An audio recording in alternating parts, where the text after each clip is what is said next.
Oi pessoal, tudo bem? Como tem uma galera que está com umas dúvidas sobre perspectiva, eu vou colocar aqui, vou postar um trechinho de uma aula que eu dei num curso há um tempo atrás, que talvez seja útil, né, sobre ponto de fuga quando ele está muito longe e não cabe no papel. Beleza? Espero que seja útil para vocês aí. Abração.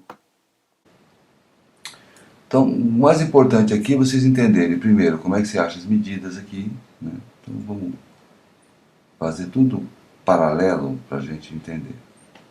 Você tem um projeto lá, uma casa. Tá? Aqui é a fachada da casa, certo? A porta. Bom dia, Marco. Então você tem isso aqui, certo? Tem a porta, tem a janela, ok? Aqui você tem um pneu postado na parede, ok? Isso é uma vista chapada do bagulho. Muito bem. Quando você vai fazer uma perspectiva, você precisa aprender a fazer com que isso aqui esteja na medida certa, né? Para que isso não distorça. Se você fizer no olho, como é que faz? Como é que você transforma isso nisso, num desenho? Certo? Então é importante você, no papel, saber fazer as medidas. Tá? Conseguir transportar as medidas. Por isso que você escolhe lá 1 metro, por exemplo. Tá? Você tem 1 metro, ok?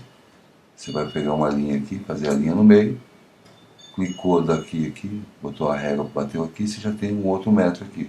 Se você fizer isso num desenho plano, você vai ver que vai ficar tudo igualzinho. Você consegue montar as medidas aqui. A mesma coisa vai fazer aqui. Certo? Então pronto, você consegue se achar em termos de distância, mesmo em perspectiva. Isso aqui é importante para qualquer coisa. Isso aqui é o básico. Achou a medida aqui, beleza. Você já tem como você transferir medidas de uma planta, por exemplo, chapada, ou de um rascunho, ou de um desenho de um carro, para poder desenhar um carro aqui. Legal, como é que eu faço um carro desse aqui em perspectiva? Bom, eu tenho que ter as medidas do carro aqui e tenho que transportar para a perspectiva. Bom, se está tudo certo, vamos partir para o resto. Bom, então a gente tem aquela rua lá que a gente mostrou, certo? Onde vai usar pontos de fuga principais, secundários. Então, você tem aqui uma rua, você tem aqui um ponto de fuga lá, certo? Você tem aquele ponto de fuga que veio lá da Caixa Prego. Okay? E você achou um quadrado. Achou um quadrado, qualquer quadrado você achou, qualquer lugar, você faz um X nele, certo? Você tem uma base de medida e acabou. Você já tem pode passar um risco aqui no meio, pronto, você já tem uma base de medida para qualquer coisa que você vai fazer, tá? Qualquer coisa.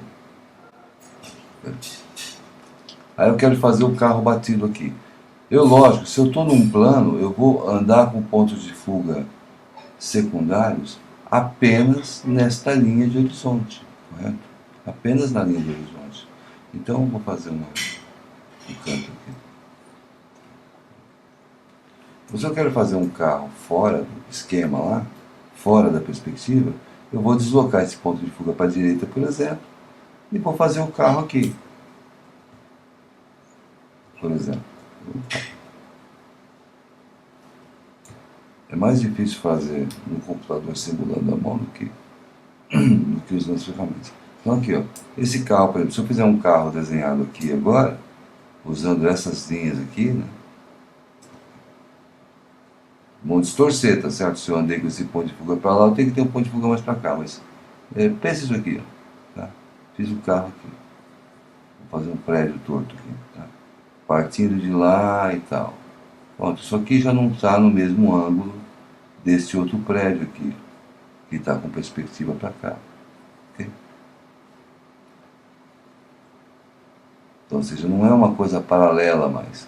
Porque esse ponto de fuga vai ter que estar aqui, por exemplo, que eu andei com ele. Né? Então, com isso você consegue fazer coisas fora como é que chama? Fora do ponto de fuga original ali, né? Objetos tortos, por exemplo, só andando nessa linha. Só que se você andar sempre nessa linha do horizonte, eles vão estar sempre no mesmo plano aqui. Ó, tá? Eles vão estar sempre no mesmo plano. Então você consegue fazer um carro fora do ângulo normal. Você faz lá um prédio aqui, por exemplo, e eu quero fazer sei lá, um caminhão fazendo uma curva aqui. Pô, então eu tenho que ter um ponto de fuga aqui, auxiliar, para fazer esse caminhão aqui, tá? Para fazer esse caminhão fazendo uma curva aqui. Ok? E esse ponto de fuga vai estar lá na caixa prego. Como eu já tenho o quadrado aqui, de cima do caminhão, eu vou trabalhar ele como medida, vou trabalhar ele como base. Vou trabalhar isso, vou fazer aqui paralelo, por exemplo. Ah, legal, eu sei que aqui é paralelo, eu sei que aqui está o centro. Ok. Se eu achar a altura do caminhão, eu faço um risco lateral aqui, faço um risco lateral, faço um X, eu tenho um ponto aqui, é só ligar. Pronto, eu já tenho uma perspectiva lá longe. Eu não preciso ter um ponto de fuga. Entendeu? Vou fazer de novo. Eu tenho um plano aqui. Assim. Que o ponto de fuga está achado lá. Você sabe onde é o ponto de fuga. E aqui eu quero um outro ponto de fuga que esteja muito distante. Se está distante, eu vou chutar. Eu vou meter a régua aqui e vou fazer o desenho. Está muito distante. Isso aqui. Fiz um X. Okay. Este aqui eu tenho ponto de fuga lá, não tem? Então eu puxo daqui para cá. Eu tenho duas portas aqui. Duas portas. E tem um X no meio. Ok? Já tem isso aqui. Se eu for fazer uma lateral aqui, eu vou puxar isso em paralelas. Correto? Vou achar a altura que eu quero aqui. Pronto, já tenho deste ponto até este. Correto? Isto aqui eu sei que é um meio. Faço o mesmo X aqui, emendo este com este. Automaticamente eu vou fazer isso aqui em perspectiva. Na mesma perspectiva lá. Com ponto de fuga lá no inferno, longe. Entendeu isso? Tá claro, não?